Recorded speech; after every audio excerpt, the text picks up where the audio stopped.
अगला जो प्रश्न आया था वो ये है कि क्या अधर्मी माता पिता की सेवा करनी चाहिए? आर्य जी ने पूछा है इसको। इसका उत्तर है कि जो अधर्मी माता पिता हैं, आप उनके साथ रहते हैं तो उनकी सेवा तो, शारीरिक सेवा तो करनी चाहिए। क्योंकि जब आप बच्चे थे, छोटे थे, आप जैसे भी थे, अच्छे थे, खराब थे, जिद्दी थे, अड़ियल थे, रोते थे, हंसते थे, कुछ भी करते थे, वो उन्होंने आपकी सेवा की। आपके बचपन में उन्होंने आपकी सेवा की। आप जैसे भी थे वैसा ही उन्होंने आपको स्वीकार किया, और उन्होंने सेवा भी की। खिलाया पिलाया, पाला पोसा, बड़ा किया, तन मन धन लगाया, विद्या भी पढ़ाई, विद्वान बनाया, बहुत सारी सेवा की उन्होंने। तो इसी तरह से अब वो वृद्ध हो गए, अब वो कमजोर हो गए, आप बलवान हो गए। तब आप बच्चे थे, आप कमजोर थे, और आपके कर माता रहा पिता है। बलवान थे। जब आप जी जी कमजोर थे, अभी। आपके माता पिता बलवान थे, तो उन्होंने आपकी सेवा की। अब आप जवानी में आप बलवान हो गए, और वो आपके माता पिता वृद्ध हो गए, वो कमजोर हो गए, तो उनकी शारीरिक सेवा तो करनी चाहिए। रोगी हो जाए तो हम्म। चिकित्सा भी करानी चाहिए, पूरे सम्मान के साथ। जी। तो आशा जो है कि। उनकी जो जो जो उनकी आ, जो उनकी अधार्मिक आदेश हैं, वो नहीं मानना चाहिए। ऐसे सुनिए इस बात को। धार्मिक अधार्मिक जो भी उनके अधार्मिक आदेश हैं कि भाई ये चोरी करो, डकैती करो, लूटमार करो, बुरे काम करो, ये बात नहीं माननी चाहिए माता पिता की। लेकिन उनकी शारीरिक सेवा जरूर करनी चाहिए। जी। जी। तो एक ओम बंधु ने पूछा है कि कोई व्यक्ति इस जन्म में बहुत पाप किया, उसके कारण वो अगले जन्म में पेड़ पौधा या जानवर बन गया। तो हम्म। उनका कहना ये है कि जब वो फिर से मनुष्य शरीर धारण करेगा, तो क्या उसके हम्म। कर्म या उसके संस्कार पीछे जो मनुष्य का जन्म उसे मिला था वैसा ही होगा? वो जो पाप करके पशु पक्षी वृक्ष आदि में गया, अब जब लौट कर आएगा तो उसके जो अ, पाप करने की जो तीव्रता थी, वो कम हो जाएगी। वो सामान्य मनुष्य बनेगा। जैसे कोई फोर्थ क्लास फैमिली होती है, फोर्थ क्लास फैमिली, मजदूर चपरासी, ऐसे परिवार में उसको जन्म मिलेगा, और फिर वो सामान्य स्तर से आगे बढ़ेगा। जो पाप करने की तीव्रता पहले थी उसकी, अब वो नहीं रहेगी।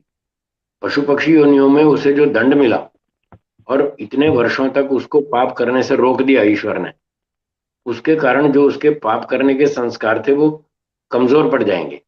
अब वो तीव्रता नहीं रहेगी, अब सामान्य स्तर से चलेगा। जी। जी गुरु जी।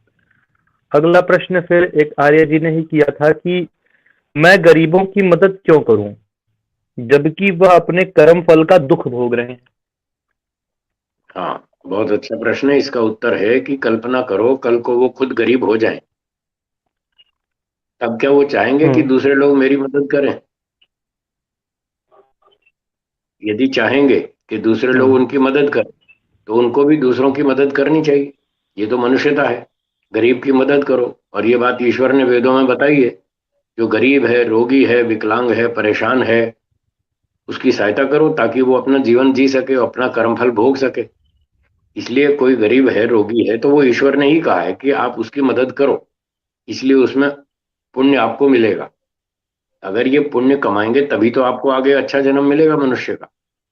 आज जो आपको हम्म। अच्छा मनुष्य का जन्म मिला है, वो इसीलिए मिला है कि आपने पिछले जन्मों में किसी गरीब की सहायता की थी, किसी रोगी की, विकलांग की, किसी परेशान की आपने मदद की थी। इसीलिए तो आपको आज सुविधा मिल रही है। आज भी करो तो आगे फिर मिलेगी। जी। जी। अगला क्वेश्चन कार्तिक श्रीवास्तव जी ने किया है कि इनका कहना है कि भगवान श्री कृष्ण ने गीता में कहा है कि मेरे द्वारा उत्पत्तित किसी भी जीव के प्राण बिना किसी दोष के हरना पाप है, और इसलिए मांस खाने को मोक्ष प्रिय नहीं बोला गया है। परंतु हम्म। हम तो सदा से ही पेड़ों को मानवीय मानवीकरण अलंकार से मानवी छवि देकर उनकी पूजा करते हैं, और विज्ञान ने भी कह दिया है कि वृक्षों में जीवन है। तो क्या वृक्षों को नोच कर खाना हिंसा नहीं है? क्या इनके प्राण हम नहीं हर रहे हैं? क्या मैं इससे मोक्ष इसका मिलेगा? उत्तर इसका इसका उत्तर थोड़ी देर बाद दूंगा। इससे पहले मेरी ओर से एक काउंटर क्वेश्चन है। जिनका ये कहना जी। है कि हम वृक्षों के फल, साग सब्जी ना खाएं, तो मेरा प्रश्न ये है कि फिर क्या खाएं? वो क्या मानते हैं, क्या खाना चाहिए हमें? शेर, भेड़िया, हम्म। गाय, घोड़े को तो मांस नहीं खाना, वो तो अपराध है। और वृक्षों के फल, हम्म। शाक सब्जी भी ना खाएं, तो वो बताइए कि हमें क्या खाना चाहिए? आपका पक्ष बताइए। हम्म। फिर बचा क्या खाने को? है कुछ? पत्थर खा के तो जी नहीं जी। पाएंगे। फिर क्या खाएंगे बताइए? हम्म। यही बचा, केवल शाक सब्जी रोटी। अब इसका उत्तर ये है कि जो वृक्षों में आत्मा है, ये हम भी मानते हैं, वृक्षों में आत्मा है। इस बात का निर्णय कौन करेगा कि हमें क्या खाना चाहिए? मैं करूंगा, आप करेंगे, या जो प्रश्न पूछ रहे हैं वो करेंगे, या डॉक्टर करेगा, या वो करेगा जिसने ये शरीर बनाकर हमको दिया है? कौन निर्णय करेगा? जिसने शरीर बनाया है। तो शरीर बनाया ईश्वर ने, तो ईश्वर से पूछते हैं। हम्म। ईश्वर ने चार हम्म। वेदों में बता रखा है, गेहूं खाओ, चना खाओ, ज्वार खाओ, बाजरी खाओ, गोधूमाश्च यवाश्च तिलाश्च माशाश्च प्रियंगवश्च में यज्ञेन कल्पन्ताम। वेदों में लिखा है, गेहूं, चना, ज्वार, बाजरी, दाल, रोटी, सब्जी, घी, दूध, मक्खन, मलाई सब खाओ। सम सिंचामी गवाम क्षीरम, अथर्ववेद का मंत्र है जिसमें लिखा है कि गाय का दूध दे रहा हूं, हे मनुष्यों तुम गाय का दूध पियो।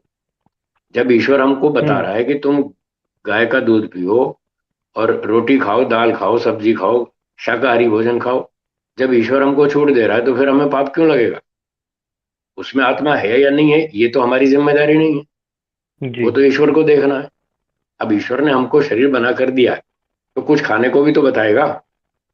तो ईश्वर ने हमको बताया कि गेहूं चना खाओ, इसलिए हम खाते हैं, हमें कोई पाप नहीं लगता, भले उसमें आत्मा हो।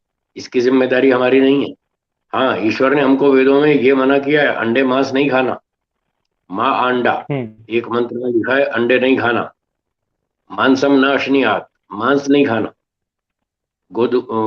ये सब अंडे मांस को तो मना कर रखा है, वो खाएंगे तो पाप लगेगा क्योंकि हम कानून तोड़ रहे हैं। और गेहूं चना ज्वार खाने की हम्म। छूट है, इसलिए उसके खाने में कोई आपत्ति नहीं है। ये उत्तर है। जी। और गुरुजी संकेत भी तो इस तरह से रहता है कि पेड़ पौधे तड़पते नहीं है बल्कि जानवर तड़पते हैं। और वहीं एक आम का, वो आम खाने के बाद उसके बीए को हम लगा के एक नया वृक्ष बना सकते हैं, जबकि मांस के ये टुकड़े को ये खा के सारे हड्डी फेंकने से कुछ नहीं होगा। ये जो सारे तर्क है ना, इस बात का निर्णय जी। तर्क से नहीं होगा। इसका निर्णय तो हम्म। प्रमाण से होगा। बहुत सारी चीजों के निर्णय तर्क से नहीं होते, क्योंकि नहीं होते। तर्क जी। कमजोर होता है, प्रमाण बलवान होता है। अब जी। आपने कहा जी, ये पशु पक्षी तड़पते हैं, अगर इनको मार के खाएंगे तो वृक्ष तो तड़पता नहीं। तो कोई व्यक्ति हम्म। इसके उत्तर में आपसे ये कहेगा कि चलो गाय को बेहोश कर देंगे, वो तड़पेगी नहीं, फिर मार के खा तड़पेगी लेंगे। नहीं। जी। तब आप छूट दे देंगे हम्म। गाय खाने की? नहीं। नहीं देंगे ना। इसलिए तर्क से निर्णय नहीं होगा इस बात का, इसका निर्णय हम्म। प्रमाण से होगा। और मैंने आपको प्रमाण बताया, वेदों में जी। अंडे मांस खाने को मना किया है और गेहूं चना खाने की छूट दी है। हम्म। जी। जी। प्रमाण तो सब तर्क से भी ऊपर है, वो भी ईश्वरीय प्रमाण है, मानवीय हाँ, प्रमाण वो नहीं है। बलवान है, वो ही अंतिम है, उसको मानना चाहिए। जी। जी। इसके बाद एक बंधु ने पूछा है कि हम सुनते हैं कि आत्मा शरीर से बाहर निकल जाने पर बेहोश रहता है। क्या इसका शास्त्र में प्रमाण है? और वो आगे पूछते हैं कि बहुत लोग कहते हैं कि वह बेहोश नहीं रहता, वह अपने परिजनों को रोते हुए देखता है और दूसरे शरीर में प्रवेश करते हुए खुद को देखता है। और तो वो वो तर्क देते हैं कि आर्य समाज स्वयं कहता है कि आत्मा में इच्छा, प्रयत्न, ज्ञान, राग, द्वेष आदि है। तो क्या यह सब बेहोश जीव में संभव है? अतः जीव शरीर के बिना बेहोश नहीं रहता। तो जो लोग ये कहते हैं कि जीव शरीर के बिना बेहोश नहीं रहता, होश में रहता है, वे लोग प्रमाण देवें। उन्होंने प्रमाण कहाँ दिया? हम्म। सिर्फ सिर्फ अपनी बात रख दी, प्रमाण तो उन्होंने भी नहीं दिया। तो वो प्रमाण देवें कि वो होश में रहता है, और मैं प्रमाण दूंगा कि बेहोश होता है। लीजिए, मैं प्रमाण दे रहा हूं। सांख्य दर्शन जी। है, महर्षि कपिल जी का लिखा हुआ, 5वां अध्याय है और सूत्र संख्या 125 है। वहां लिखा है न किंचिदपि अनुशयिन, न किंचिदपि अनुशयिन। जो अनुशयी जीव है उसको कुछ भी होश नहीं होता, वो बिल्कुल बेहोश होता है, उसको कोई सुख दुख की अनुभूति नहीं होती। ये मैंने आपको प्रमाण दे दिया, पता बता दिया सांख्य दर्शन का। जिसको देखना हो पुस्तक खोल के देख ले, हम्म। और वो लोग अपना प्रमाण देवे कि वो होश में रहता है। जी। और गुरु जी इन्होंने जो ये कहा है कि वो और आत्मा जब निकलती है तो परिजनों को रोते हुए देखती है या नए शरीर को धारण करते हुए देखती है। वो तो खाली उनकी ये तर्क प्रतिज्ञा संगत मात्र है। है, प्रमाण देवे ना। वो तो तब सिद्ध होगा जब वो प्रमाण, जब वो होश में हो। होश का प्रमाण तो दिखाओ। मैंने तो आपको प्रमाण दिया, होश में होता ही नहीं तो वो कैसे देखेगा? ना वो खुद को जी। देखेगा मैं कहाँ जा रहा हूँ, ना वो परिजनों को रोते हुए देखेगा। जब बेहोश है तो क्या देखेगा? वो कुछ नहीं देखेगा, ये सब झूठ है। उनके पास कोई प्रमाण नहीं है कि जीवात्मा होश में रहता है मरने के बाद। मैंने आपको प्रमाण दे दिया। और रही दूसरी बात कि जब बेहोश रहता है तो वो ये कह रहे हैं ये तो आत्मा के गुण है, इच्छा द्वेष प्रयत्न आदि। हम्म। हम्म। इसका उत्तर है कि सांख्य दर्शन में लिखा है कि आत्मा अकेला कुछ नहीं कर सकता। उसको काम करने के लिए एक तो सूक्ष्म शरीर चाहिए, दूसरा उसको स्थूल हम्म। शरीर चाहिए। जब तक ये स्थूल और सूक्ष्म शरीर नहीं मिलेंगे उसको, तब तक वो होश में नहीं आता। और जब तक होश में नहीं हम्म। आता तब तक वो कुछ काम नहीं कर सकता, ना कोई कर्म कर सकता, ना कोई सुख दुख की अनुभूति कर सकता।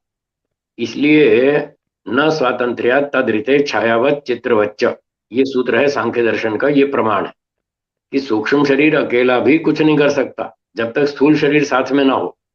ये सांख्य का मैंने हम्म। दूसरा प्रमाण दिया। तो दो प्रमाण मैंने सुनाए जी। जिसमें ये बताया कि आत्मा अकेला कुछ नहीं कर सकता, बिना शरीर के वो होश में नहीं रहता, वो बेहोश रहता है, कुछ नहीं कर सकता। इसलिए उनकी बात गलत है। और रही बात कि जो आत्मा के अंदर इच्छा द्वेष आदि हैं, वो तभी एक्टिव होते हैं जब उसको स्थूल शरीर मिले।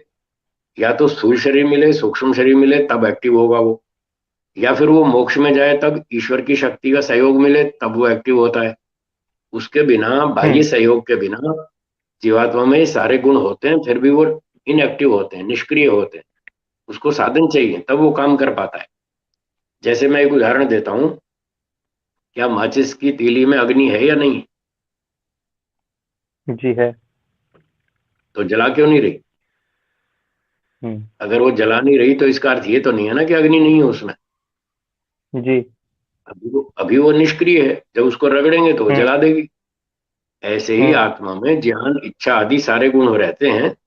जब उसको साधन मिलेंगे, शरीर, सूक्ष्म शरीर, स्थूल शरीर जब मिलेगा, तो वो क्रियाशील हो जाएगा, फिर देखेगा, सुनेगा, सारे काम करेगा, सुख दुख भी भोगेगा और कर्म भी करेगा, तब सारा काम करेगा जब उसको पूरे साधन मिल जाए। ये उत्तर है। जी। अच्छा गुरु जी, मेरी इसमें एक जिज्ञासा थी और बहुत लोग ये जी। पूछते भी रहते हैं कि ये सूक्ष्म शरीर जो है, क्या ये हम्म। स्थूल शरीर के इतर भी कार्य कर सकता है, करता है, कब करता है या नहीं करता है? स्थूल शरीर के बिना सूक्ष्म शरीर कोई काम नहीं करता। अभी जो मैंने सूत्र बताया आपको, न स्वातंत्र्यात्, ये सूत्र यही कह रहा है। सूक्ष्म शरीर स्वतंत्रता से कुछ नहीं कर सकता। छायावत हम्म। चित्रवच्च तदृते, तदृते मतलब स्थूल शरीर के बिना। जब तक स्थूल शरीर का सहयोग नहीं मिलेगा, अकेला सूक्ष्म शरीर कुछ नहीं कर सकता। ये जो आंख दिख रही है, ये कान है, ये हम्म। नाक है, ये हाथ है, ये सारे स्थूल शरीर के पार्ट्स हैं। और ये इन इंद्रियों के गोलक हैं, इसको गोलक कहते हैं। जब तक इन हम्म। गोलकों की सहायता नहीं मिलेगी तब तक मूल इंद्रियां कुछ नहीं कर सकती। ये मस्तिष्क है, ब्रेन, ये मन बुद्धि का गोलक है। जब तक ये ब्रेन नहीं होगा, हम्म। मन बुद्धि कुछ काम नहीं करेगा। उसको इस हम्म। गोलक की सहायता लेनी पड़ती है। इसलिए अकेला सूक्ष्म शरीर कोई काम नहीं करता। जब उसको ये स्थूल शरीर मिल जाता है, सारे साधन ठीक ठाक होते हैं, खा पी के वो ताकत में आ जाता है, होश में आ जाता है, तब वो कुछ काम कर सकता है। जी।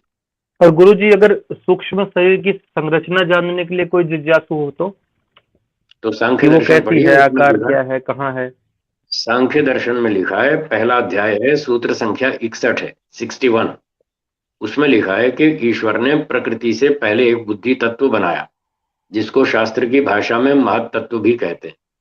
बुद्धि भी कहते हैं, महातत्व भी कहते हैं। तो ईश्वर ने सबसे पहले महातत्व बनाया, उसके बाद अहंकार बनाया, दूसरी चीज है।